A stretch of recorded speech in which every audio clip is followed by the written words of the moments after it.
Good afternoon, ladies and gentlemen. We are glad to welcome you to this week's History is Lunch. I'm Drew Gardner with the two Mississippi Museums, and we're glad to have you here in our home, the Craig H. Neilsen Auditorium in the Museum of Mississippi History and the Mississippi Civil Rights Museum. I also want to welcome everyone that's joining both on Facebook and YouTube. All of our programs are live streamed and recorded, so you can go back and watch or share any of these programs with folks that weren't able to be in the room with us today or were not able to watch live. So please take a moment for me and go ahead and silence your cell phone or place it on Do Not Disturb. We hope that you will come and join us tomorrow evening, Thursday, July 16th, for History Happy Hour from 5 to 7 p.m.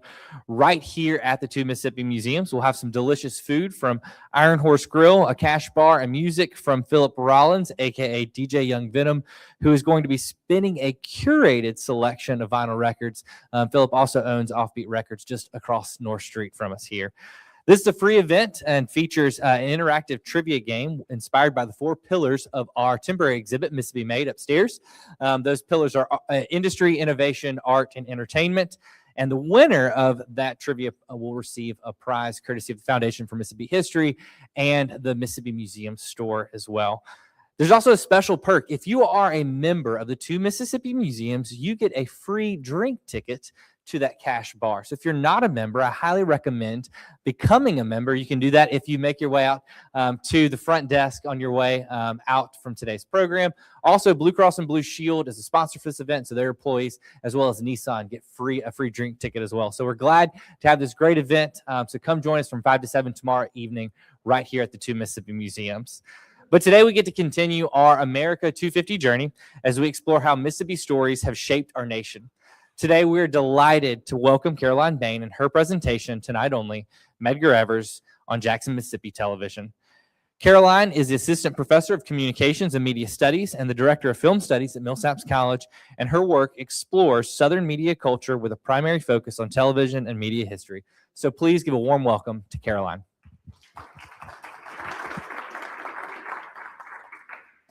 Hi, thank you very much for being here. Couple quick things before I get started. Firstly, thank you very much to Drew and everyone at the series for being so accommodating and rescheduling me from last week. I have injured myself, which is why I couldn't be here last week, but I made it today and I'm very happy to be here. Two other quick things. Firstly, what I'm going to present today is adapted from a longer piece that was recently published in the newest edition of Mississippi Quarterly. So if you're interested in a more sort of in-depth look at this, you can read that there. And then one last thing before I get started is I would just like to take a moment to say a few words about someone who I'm sure a lot of us in this room know, the Reverend Ed King, a dedicated civil rights activist, friend, and mentor to many, sadly passed on July 4th. And I just wanted to tell a brief story that he shared with me a while ago that I think will be quite relevant to what I'm about to present. So Reverend King recounted a story to me about an incident he experienced while attending the Democratic National Convention in Atlantic City in 1964 as one of the co-founding members of the Mississippi Freedom Democratic Party. During testimony presented by MFDP members, most notably Ms. Fannie Lou Hamer, whose testimony was broadcast on national television, President Lyndon Johnson interrupted her speech with an unplanned and impromptu presidential press conference, abruptly interrupting her testimony. Members of both the DNC and the Mississippi Freedom Democratic Party agreed that Johnson's actions were deliberate and recognized as an attempt to restrict access by a local audience to Ms. Hamer's testimony. So again, I just think this felt highly relevant to share today, both given the recent passing of a dear friend, colleague, mentor, and religious leader, and the nature of my presentation. So thank you. Okay, so Mid-century Mississippi experienced the reckoning of the 1954 Supreme Court case, Brown versus the Board of Education, wherein public school segregation was declared unconstitutional. Mississippi Senator at the time, James Eastland, encouraged resistance to the decision, as Mississippi perceived any sort of racial reform as a threat to state sovereignty, something meted out by the federal government, and an invasion into the business of southern states, who felt that the slow Americanization of the South will result in a loss of its longest-held traditions, namely those predicated on what scholar George Lipschitz calls a possessive investment in whiteness. Political, economic, and cultural institutions in the South and in Mississippi responded aggressively to threats against the traditional racial hierarchy of the region, using the tools of mass media to espouse white supremacist propaganda to local audiences, namely in the capital city of Jackson. TV stations in Jackson, Mississippi worked diligently to suppress the affordances of broadcast technologies for use by Black Mississippians. In 1953, Jackson had two TV stations, WJTV and WLBT, both of whom purposely omitted news and perspectives pertaining to integration efforts throughout the 1950s and 60s, what Jacksonian Reverend Robert L.T. Smith called a, quote, all but total news blackout enacted by local news media.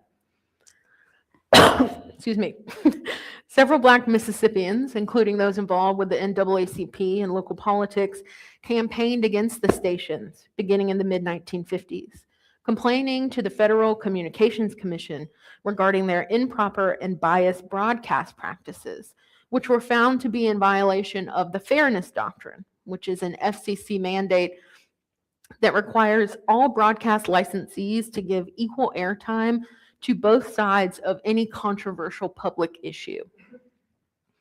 So while the FCC did investigate both WJTV and WLBT, WLBT was found in near continuous violation of FCC policies throughout the mid-century.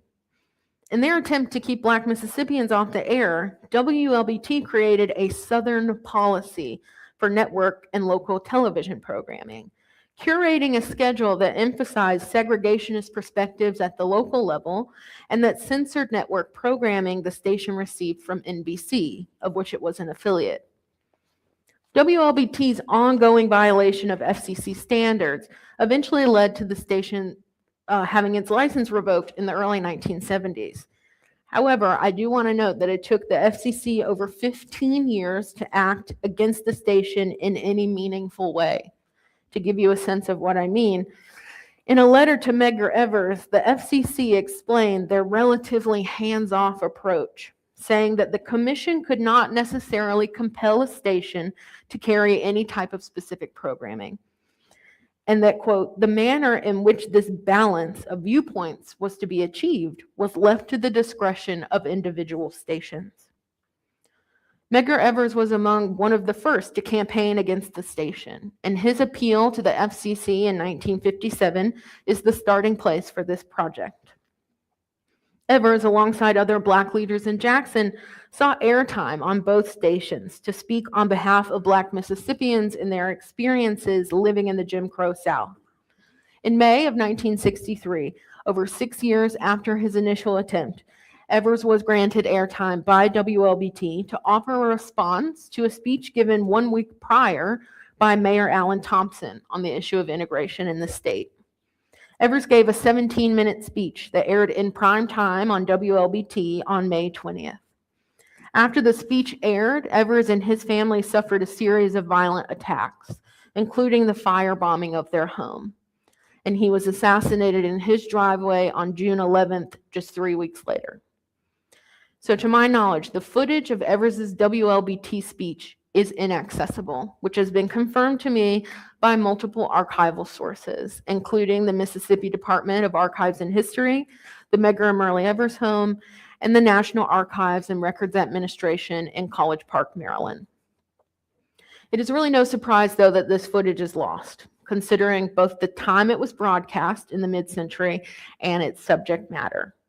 The common lack of preservation of local TV broadcasts already puts Evers' speech at risk.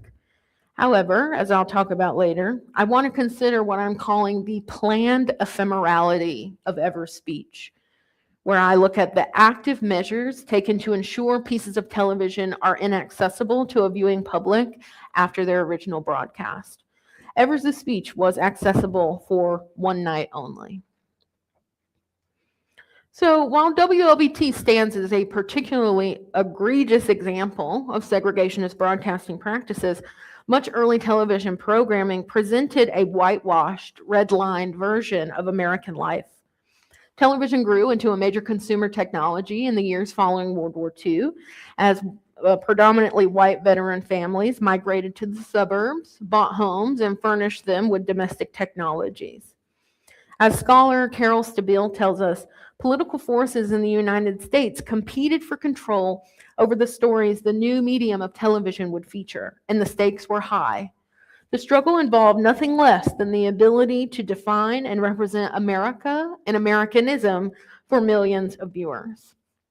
TV images, though, are not inherently conservative, but were a design of the culture wars following World War II that resulted in the blacklisting of progressive industry practitioners and programming anyone accused of communist sympathies.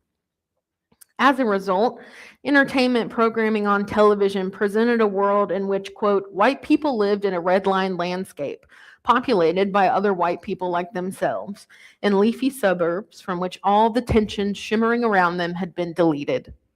To define the meaning of American on mid-century television meant to disavow and effectively make invisible any alternative realities of everyday life. So to give you an example of what was happening on mid-century television, I have three images here, three very popular mid-century TV families. Does anyone recognize these families? Who do we have here? Leave It to Beaver, yes. Father Knows Best. And Donna Reed, exactly, yes. So this set of programs is very indicative of mid-century television. Very white, very suburban, nuclear family. Okay, so I want to briefly discuss the arrival of TV transmission in the southern states, as many of this states in the region were the last in the nation to receive any sort of stable or standardized television infrastructure. So for example, by the time Jackson gained its first station in January of 1953, WJTV, other states in the nation had been watching TV for 5 years. So by 1953, audiences across the nation had already welcomed TV into their lives and into their homes. But in Mississippi, this process was just beginning. And it was beginning in near tandem with the rise of the civil rights movement.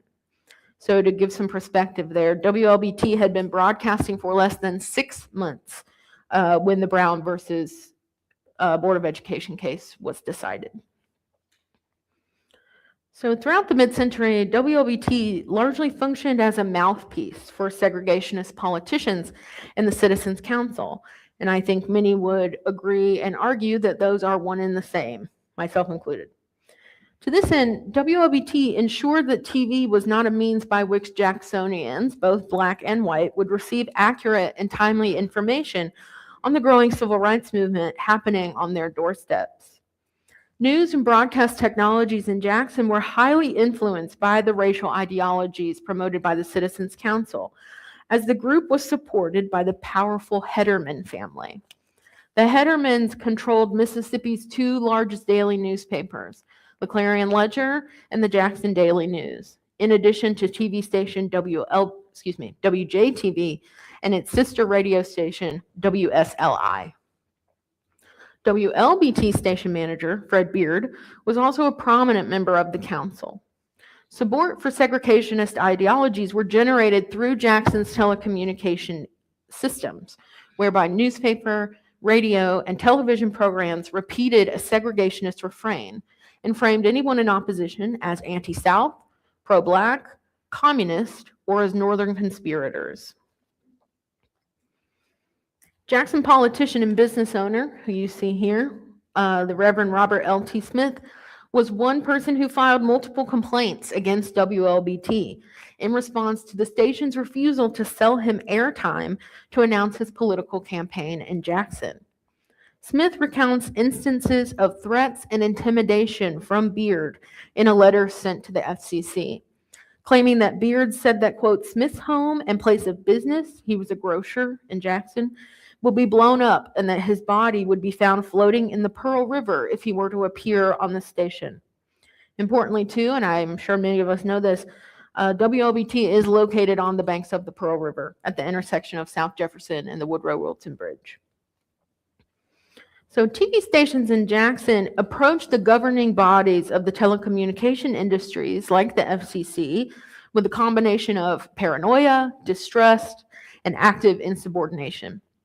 Mississippi Congressman John Bell Williams was, quote, alarmed at the way FCC commissioners were wielding the power of the fairness doctrine against Mississippi broadcasters, calling it an act of intimidation on the part of the FCC and an attempt to use TV as a propaganda vehicle for things like socialism and forced race mixing. Okay, so WLBT created a highly curated broadcast schedule in the mid-century that reflected the racial ideologies held by many in Mississippi. So broadcast schedules are created via an industry strategy called flow. So flow is this development of continuity between both programs and advertisements so that audiences can scarcely tell when one program ends and another one begins. So the main imperative of TV stations is eyeballs, right? Having people watch for long stretches of time, viewing entire blocks of programs rather than individual discrete shows. As such, flow has much to do with how programs are aired, in what order, at what time, and how each program helps contextualize and shape the meaning of others in that same broadcast sequence. So to this end, flow is serving both an economic and an ideological function. So strategic scheduling helps ensure viewing longevity, like I said, but it also promotes a set of cultural norms repeated across the programs in a sequence. If we go back to this, right, this is exactly what I mean.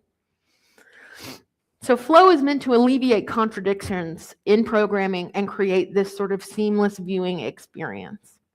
So what you see on the screen here are two contemporary examples of primetime weeknight programming on the NBC network.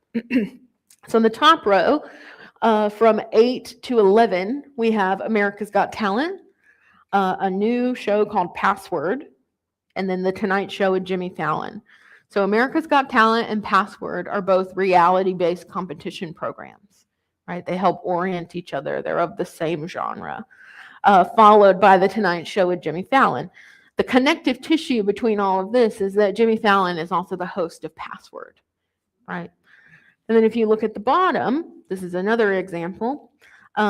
We have a block of dramas within what we might call the Chicago universe, right? So Chicago Med, Chicago Fire, and Chicago PD. It's no accident that these are put back to back to back, right? We're creating continuity, seamless, easy viewing. So through WLBT's creation of this hyper-local flow, the station created a program schedule for what they imagined to be an idealized white audience. I do want to note, though, that per FCC mandates, stations were charged with broadcasting in the public interest of the communities that they served. WLBT's viewing audience in the 1950s and 60s was approximately between 40 and 45% Black. Yet, as we're going to see momentarily, programming that aired on the station during that time did not reflect the audience demographics. So what I want to do now is sort of like a close reading of this TV schedule to sort of demonstrate its creation of flow. So as media historians, our best guess as to what was on TV during the mid-century comes from printed schedules that appeared in local newspapers. I do want to say a caveat, though. In the case of WLBT, what was printed in this schedule did not always match what was shown on any given day. So this is the printed schedule for Monday, May 20th, 1963, which is the same night that Evers' speech aired on WLBT. So note that the speech is not listed on the printed schedule. However, call logs to the station, and there were many, confirmed that his speech aired during the 8 o'clock time slot, temporarily interrupting the regularly scheduled The Price is Right, which you can see here. So I want to start around 4 p.m., the sort of pre-prime time hours, during which WLBT was airing syndicated reruns of Amos and Andy, which was a minstrel radio show that began in the 1920s, later adapted into a television program. Importantly, too, this program was canceled in 1953 after protests from the NAACP regarding the negative Black caricatures that it promoted. So this is 10 years, 1963, after Amos and Andy had been canceled, and WLBT is choosing to air it in syndication, meaning it's replacing live program potentially offered by NBC to air a syndicated rerun of Amos and Andy. So it may seem contradictory at first for WLBT to air this program due to its ongoing attempts to keep Black performers and individuals off of the airwaves. However, Amos and Andy presented Jackson audiences with what it deemed safe images of African Americans, an Amos and Andy image of Blackness. Like all images of Blackness passed through the telecommunications industry in Mississippi, it was white created and white controlled.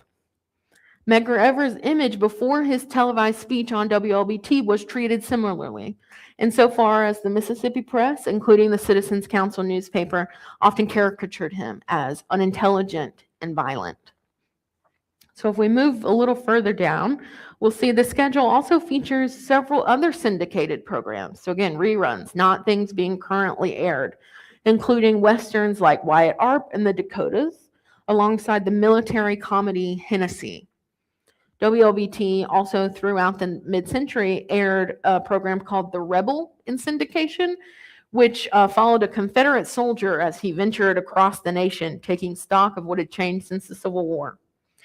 The syndicated programs chosen to replace on-air programming from NBC produced a highly mediated version of the South, one of white cowboys, Western and rural ideas of things like individualism and independence, all of whom were outside the reach of the federal government. There are instances, though, when WLBT aired programming live given to them by NBC without their sort of editorializing practices that created tension. One example that really highlights this is an episode that aired one of Jackson's most beloved programs in the mid-century of Bonanza in April of 1964. So this episode, titled Enter Thomas Bowers, featured a Black opera singer named William Marshall, who appeared for one episode of Bonanza. After this episode aired, Fred Beard, the station manager of WLBT, called NBC to express his concerns over Marshall's appearance on the show. He states, quote, and just for transparency, I have changed a little bit of this language. He states, it's an unnatural effect to bring a Black character into the program because it is unnatural to have a Black character back in those days, referring to Bonanza's fictional setting in 1860s Nevada. Mayor Allen Thompson also had some beef with Bonanza and sought boycotts of the show after 3 of the principal actors canceled a scheduled appearance in Jackson after they learned that the event would enforce segregated seating. Okay, back to our printed schedule. So if you look from about 5:30 to about 6:10, we have locally produced programming, things like news and weather that WLBT was airing. I want to draw your attention to something called Comment at 5:35. Each weekday, if you were to look through these printed schedules, you will see this program, Comment. And I had to do some digging to find out what this was. It was a state of affairs show on, quote, local issues in Jackson. Comment, importantly, though, never included any sort of viewpoints or spokesperson favoring things like expediting integration, etc., but was more so used to espouse some of the same, white supremacist propaganda. At 6:15, WLBT aired the NBC national news program, The Huntley-Brinkley Report. So when I said earlier that what was shown on the schedule maybe did not always appear on television, here's a good example of this. So while it appears on the printed schedule, it is sort of impossible for us to know which segments of the Huntley-Brinkley Report, a national news program, actually aired on WLBT, and which were editorialized or blacked out altogether. WLBT had a habit of throwing up a sign that said, "Sorry, cable trouble," anytime an NBC program, a national news program, spoke about things like integration or civil rights. So again, while the Huntley-Brinkley Report is on this schedule, we cannot know to what extent audiences actually were able to see the program. Something else I've noticed when looking at these schedules was that the Huntley-Brinkley Report aired at different times throughout 1963. It didn't always air at 6:15, which is sort of curious. Sometimes it aired before and sometimes after local news. Just like their "sorry, cable trouble" sign, WLBT also often advised audiences to stick around after national news programs for local news so they could get what they saw as a correct Southern perspective on the news of the day. So in addition to editorializing network content to create their own televisual flow for this idealized white Jackson audience, WLBT2 aired original programming produced by the Citizens Council, including a TV and radio show titled Forum. Forum aired every week on Sunday and provided Citizen Council members the opportunity to share their segregationist perspectives with not only a local, but, according to the Citizens Council, a national audience, claiming that by 1959, they had audiences watching and listening to Forum in 27 states. So this program, Forum, appropriated the conventions of like network public affairs shows, very somber, very straightforward, to appear credible, even-handed, unbiased, despite only featuring guests who champion white supremacist ideals and states' rights ideologies, so favored by the Citizens Council. So neither the NAACP or any other civil rights organization ever had this kind of direct access to the nation's airwaves, right? I'm going to really quickly play you a clip from This is the there we go. Citizens Council Forum, presented by the Citizens Councils of Mississippi. Sorry, this is a clip from Forum.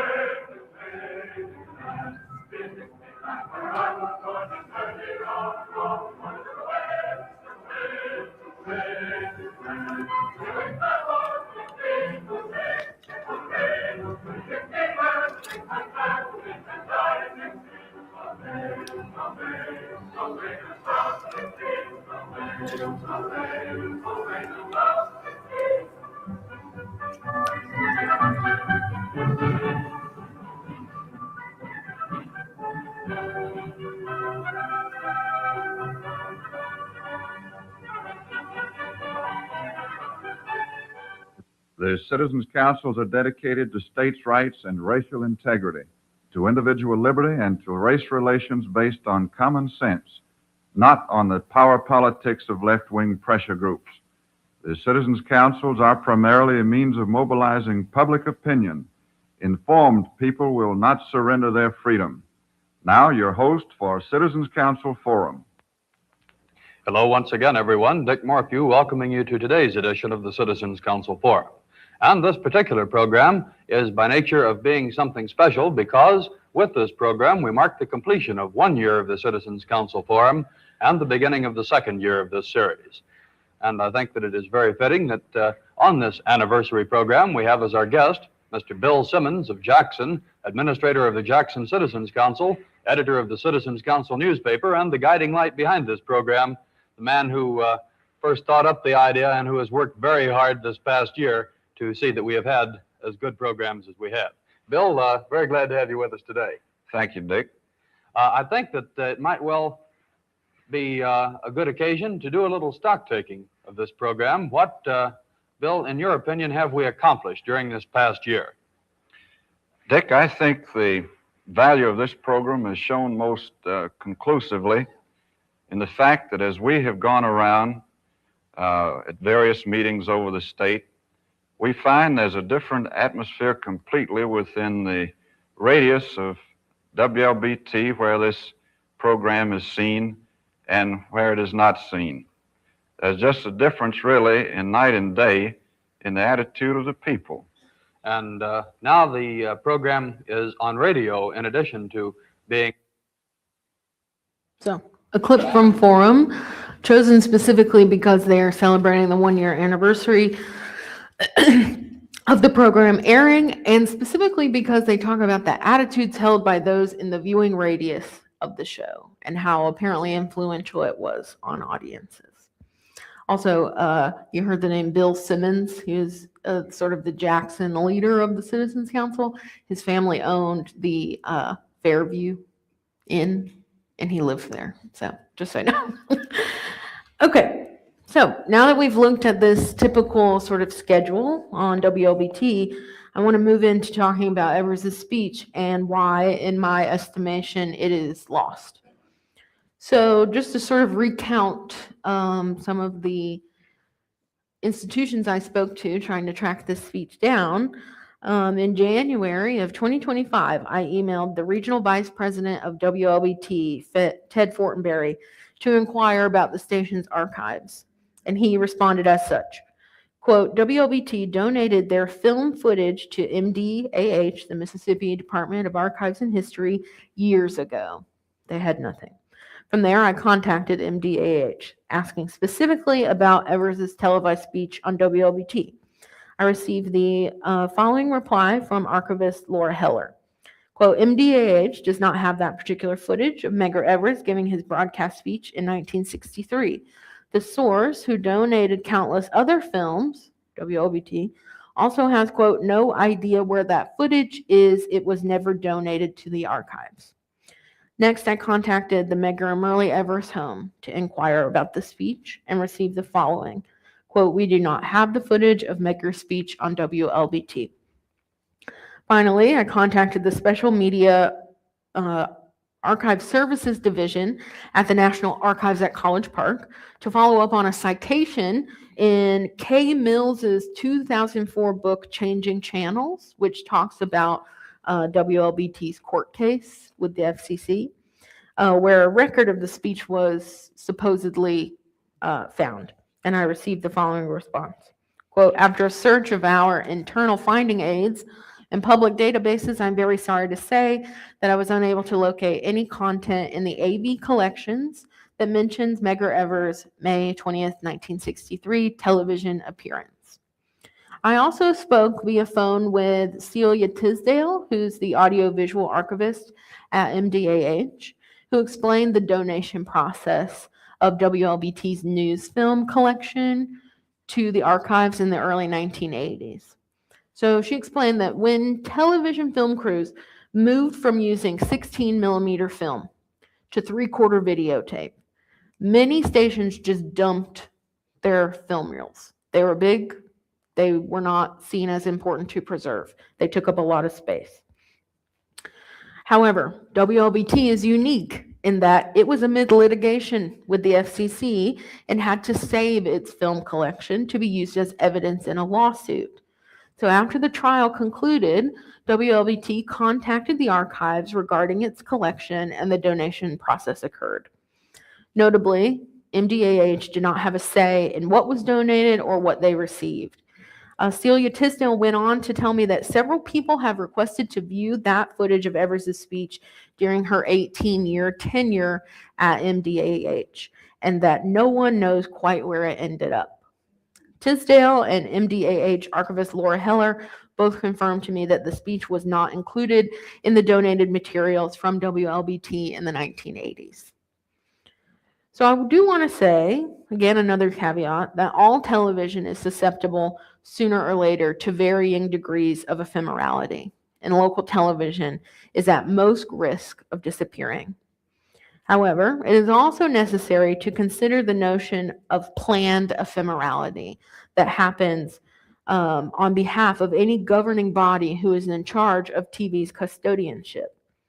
So WLBT's censorship of network programming throughout the mid-century, its close relationship to the Citizens Council, and its ongoing refusal to cede airtime to Black Mississippians demonstrates its priorities. While the WLBT speech is inaccessible, I do briefly want to talk about another televised speech of Evers, seen in the NBC documentary titled The American Revolution of 1963. That's where this image is from. So this program features some of the most extensive footage of Evers, including a speech encouraging a boycott of segregated businesses in downtown Jackson, which was likely given at an NAACP event. So importantly, this footage did not air locally at the time of its capture, nor did WLBT air this documentary. The footage of Evers from the program is of particular importance to me in this project because I find that it is often used as a substitute for his speech given on WLBT. One of the main places we see this is in the filmic adaptation of the novel The Help. So in this scene here, we see characters gather around a TV set to watch Evers' speech. What you see on their TV screen is taken from that NBC documentary. The images that I have here and that image are both from that documentary. Additionally, in the film's narrative, the scene depicting Evers on TV, where everyone's gathered around to watch him, occurs just before a scene relaying the news of his assassination. So the proximity of these scenes in the film match the proximity, approximately, of Evers' speech on WLBT and his assassination just 3 weeks later.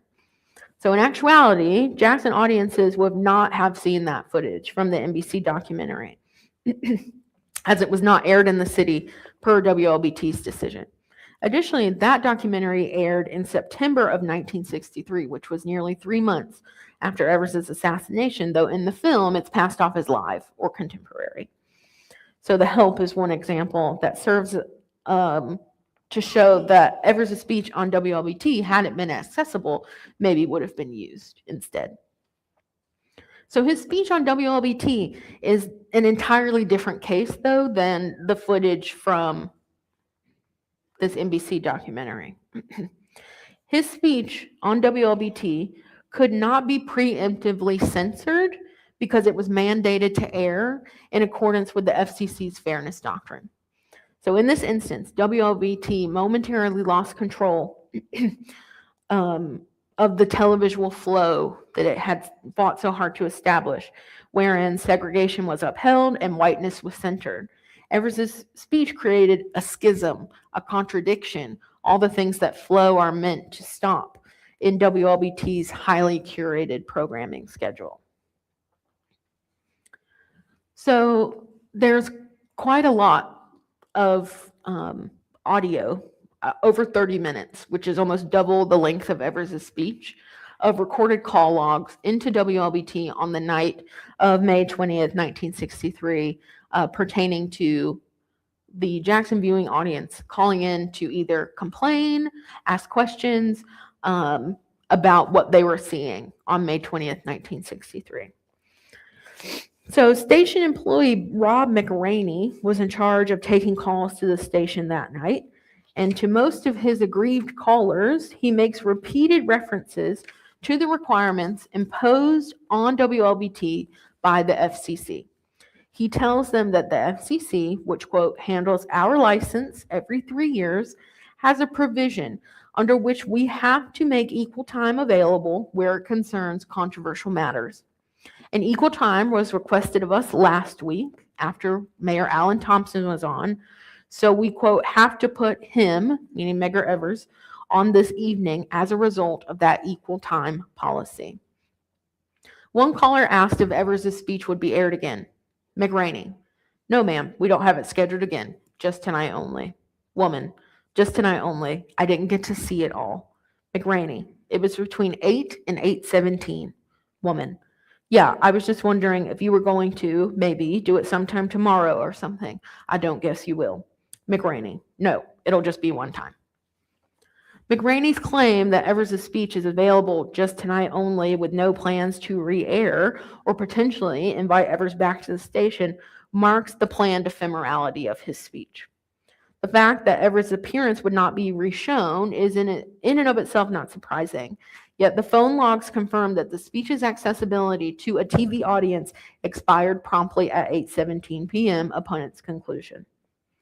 WLBT marks Evers' speech as originating outside of the station's jurisdiction, something mandated by the FCC to appear on the station, rather than something they chose to air of their own accord. Remarks from Rainey about the speech position it as a temporary interruption, assuring callers that their regularly scheduled programming would resume promptly at 17 minutes past the hour. So Evers' speech granted him that long sought after visibility of alternative points of view regarding civil rights in Mississippi, while also creating a vulnerable subject out of him. It is likely that Jacksonians had never seen a black man like Evers on their TV screens prior to May 20th, 1963. Scholar Stephen Clausen says, quote, white segregationists who had never allowed such images into their homes watched a black Mississippian come into it in a direct address. The danger perceived in Evers' speech by WLBT was that it contradicted the segregationist messages emanating from the Jackson press. Moreover, the speech's ability to travel beyond that singular point in time, May 20th, 1963, 8 to 8:17 p.m., posed a specific danger, that of widespread, unmediated accessibility by TV audiences and the formation of a potentially irreparable fault line in segregationist thinking. What you see on screen here is one of many letters written by Medgar Evers, not only to Fred Beard of WLBT, but you can see Newton Minow, who was the chairman of the FCC during this time, CC'd down below. This letter is particularly useful because Medgar Evers here invokes the idea of the fairness doctrine, right? He says that the NAACP has never been granted the same airtime that other organizations have been on the station, and that you have to give the opportunity to express these opposing points of view. Right? Your rejection of our application for equal time will be appealed to the highest authority in an effort to bring about equitable privileges of dissemination of information through the mass medium of WLBT. So in the weeks following his appearance on the station, Evers and his family suffered a series of violent attacks. The family's home was firebombed, an attack the police dismissed as a prank. And on the night of President John F. Kennedy's national address on civil rights, Evers was slain in his driveway. The Evers family, sans Medgar, watched Kennedy's speech in the back bedroom of their home. In her memoir, Merle Evers Williams writes, I thought of Medgar, watching the address somewhere, and my heart filled with joy. He had said something very similar in his own television speech just 3 weeks earlier. Evers' brief but powerful interruption of WLBT's hyper-local flow allowed him to temporarily contradict the messaging of the station and the state of Mississippi. This critical piece of Mississippi civil rights and television history was, in my estimation, and as I've talked through today, a subject of an initiative of planned ephemerality carried out by WLBT, ensuring that the contradictions that his appearance on the station and message created could not be repeated and subsequently acted upon. Thank you.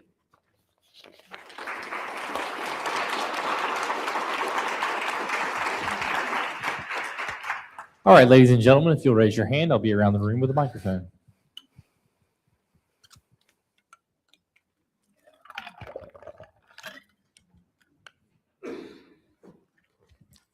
Hi. Hi there. What happens the next day after his speech? Like, how does it ripple through Mississippi? How is the newspapers taking it? And is anyone else talking about it, like, nationally and such? Excellent question. So as far as I know, and I don't want to sort of speak holistically because there may be things I'm not aware of, WLBT and the major Jackson newspapers did very little to promote the speech itself. We saw that it wasn't on the printed schedule, and I have scoured the Clarion Ledger and the Jackson Daily News to see if it was mentioned. It is mentioned, mostly to sort of say the speech had to occur because the mayor gave a speech on a similar topic, and they have to give him equal time per this policy. So in terms of what happened after, right, what was sort of the response after his speech aired, I think in her memoir, if I'm remembering correctly, Medgar Evers Williams says that, people were congratulatory, people were excited, but that it also put a face to the name. A lot of specifically white Jacksonians, they didn't know who Medgar Evers was. They probably couldn't have picked him out of a crowd on face alone, but that having his image aired into the homes of Mississippians everywhere, put a face to a name and made him quite vulnerable. So, thank you. Hi. Quite obviously, did a paper version of the speech ever exist? I mean, did he improvise the speech, or was it printed out or typed out for him to read? And does that paper survive? Yes, good question. So yes, I have seen excerpts from the speech in written form, only in written form, no audiovisual form. However, I have still not been able to find a complete sort of document of the whole 17-minute speech. But there are several books. Kay Mills's Changing Channels, she details an excerpt from his speech there. Yes, so it was written and it has been accessible in that form. Thank you.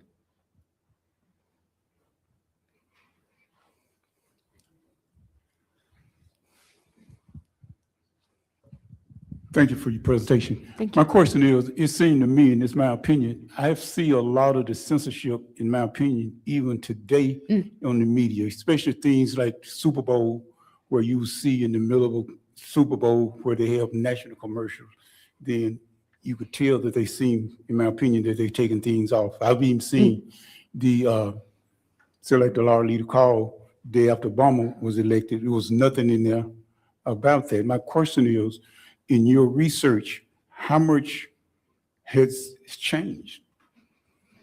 That's a good question. I would say there is still a tendency, right, for this type of censorship to occur. And I also want to talk about the FCC a little bit here, because when it was established first in the early 1930s to regulate radio and then expanded to include television, they had sort of strict guidelines about what should be available to audiences on air. Namely, things should be broadcast that were in the public interest. So news, pertinent information that would be necessary and useful for the community in which that station was located. However, as hopefully I demonstrated here, the FCC didn't really follow through always on its own mandates. They were sort of hands off in a lot of instances. And the FCC and all of its sort of mandates about public broadcasting were gutted, right, under Reagan and Bill Clinton. So we've lost a lot of those mandates in the first place. I think our current TV landscape is the most lax it has ever been. During that time, during 1963, obviously it was right in the heart of the civil rights movement. Now, at that time, it was delegated by the Clarion Ledger, the Citizens Council. Now, in reference to his speech, did the Clarion Ledger actually delegate what they printed and what they could put into focus? What I'm trying to say is, were they able to delegate what they put it in their papers versus what they didn't want to put in their papers? I see. Right. So similar to WLBT and their editorializing, did we see that same thing happening in the newspapers? Yes, definitely. There's actually, I don't have it in front of me, but I talk about in the longer version of this, in the Clarion Ledger, there was a columnist who, on the day that Evers gave his speech, May 20th, ran like an expose that essentially said Mississippi is for Mississippians, by Mississippians. We cannot be bought. We cannot be corrupted by the Northern press, right? Anything we put out, we stand behind. So yes, it was very much across all mass mediums. Yes, thank you. I'm a little curious as to how free are the television and news stations and things on the institutions of higher learning. How free are they to cover things compared to the commercial media? I'm not going to pretend I know the answer to that. I thank you for your question. We do actually have some people from WLBT here who might know more than me.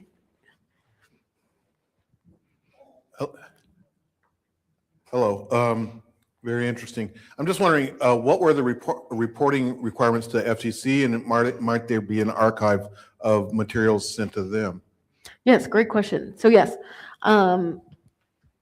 there are archives held by the FCC because every 3 years, every station with a license had to have a review, and they had to submit material saying this is what a typical day of programming or a typical week of programming looks like on our station, right? And so yes, those do exist. I have looked at them from the more contemporary moment. I just don't know how far back they keep them. That is not something I've been able to find yet. So it is possible that a record could exist and that I just haven't accessed yet. I'm kind of stuck on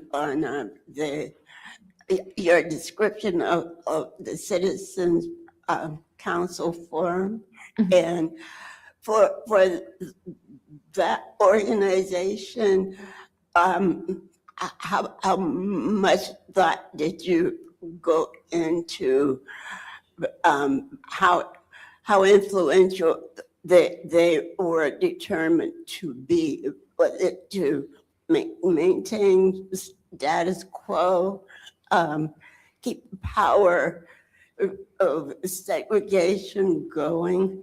How far did you go into that? So that's an excellent question.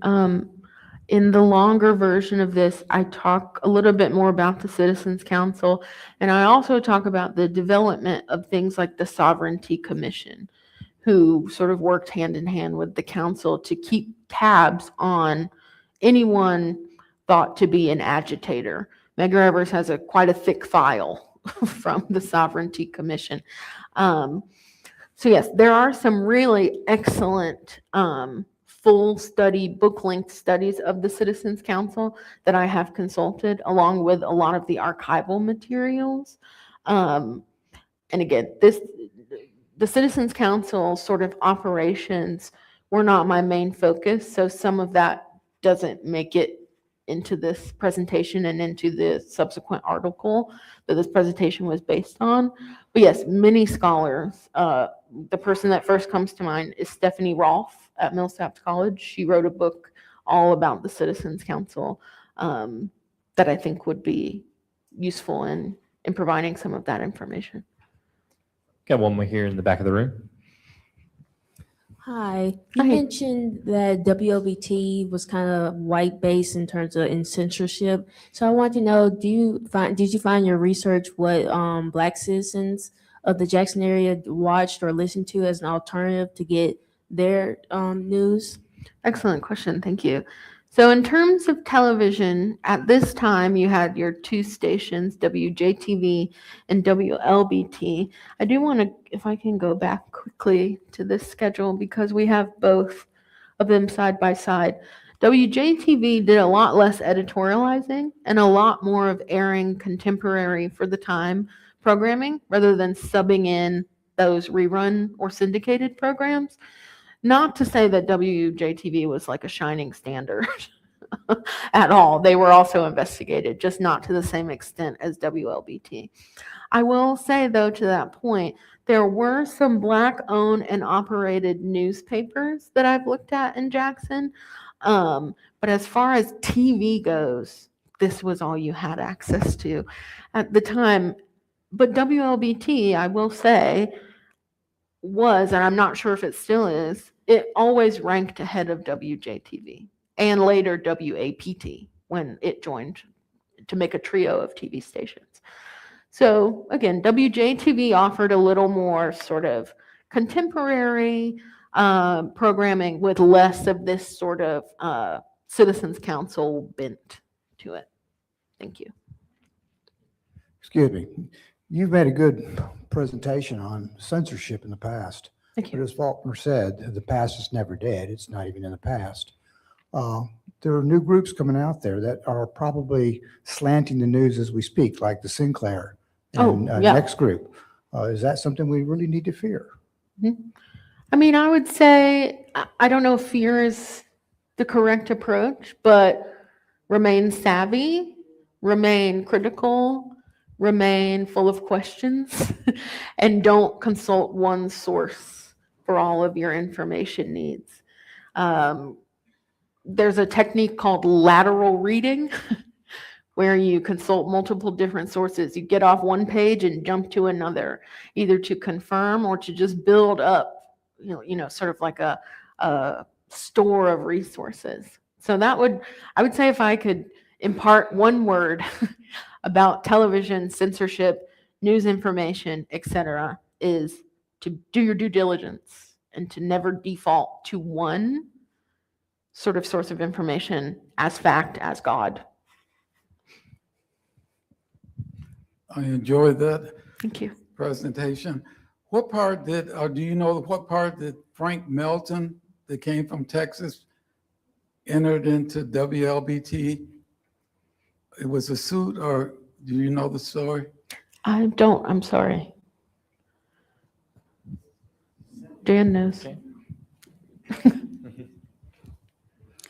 It seems very possible to me that no tape was ever made of the speech.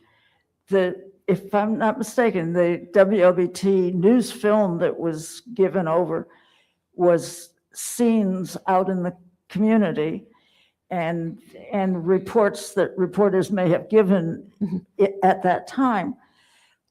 Do you remember from looking at it, because I haven't looked at it for a long time, but whether the actual broadcasts on the air were also recorded and among the news film? Because it seems to me very possible that since Medgar Evers was in the studio speaking live, that there may never have been a recording of it. I thought that as well. That actually, it is confirmed in Merle Evers's memoir that it was not broadcast live. It was taped ahead of it airing, and he did not film at WLBT. He filmed somewhere else, and that place is not specified. I don't think she was with him, from what I know from the memoir. But yes, he recorded it prior, and then it was just shown in prime time.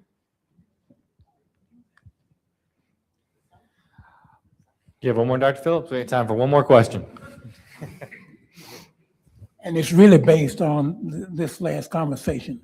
At the time, WLBT indicated to its audience that he was not present in the station because they were afraid of what might happen subsequently. Exactly. Just as Reverend Smith was threatened, Fred Beard has several other instances where he talks about threats being made to the station if people like Medgar Evers or the Reverend Smith were to appear on the station. So yes, you're quite right. And I believe that is the reason they went to an out-of-the-way location, undisclosed. We're going to make time for one more exception.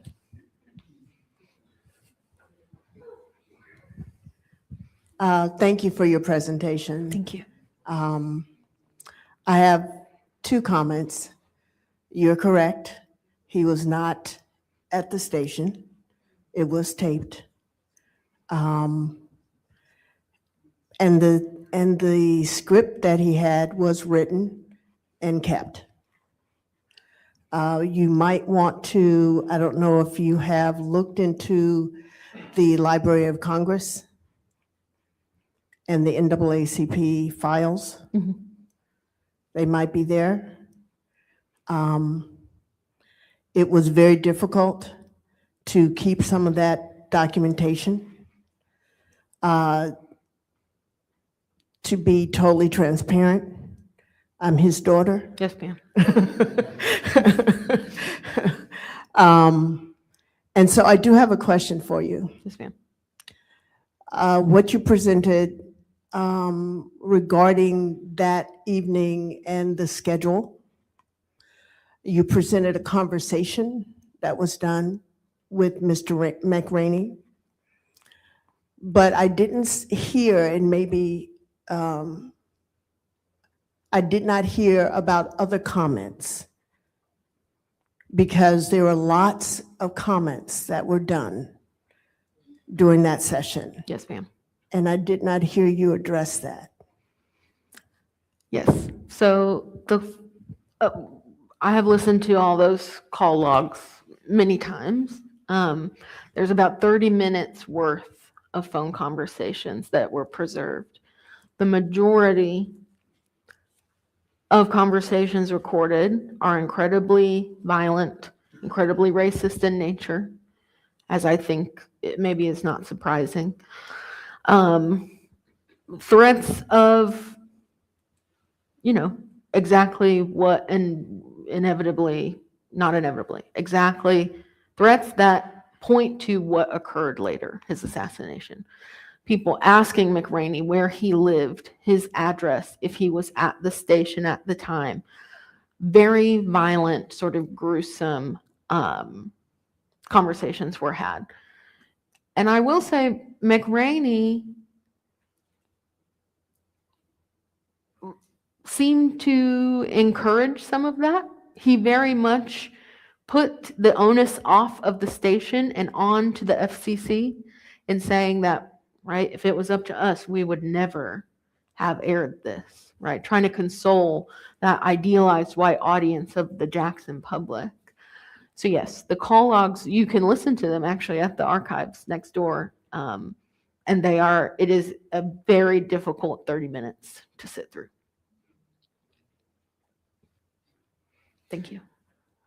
Well, ladies and gentlemen, let's give Caroline another round of applause.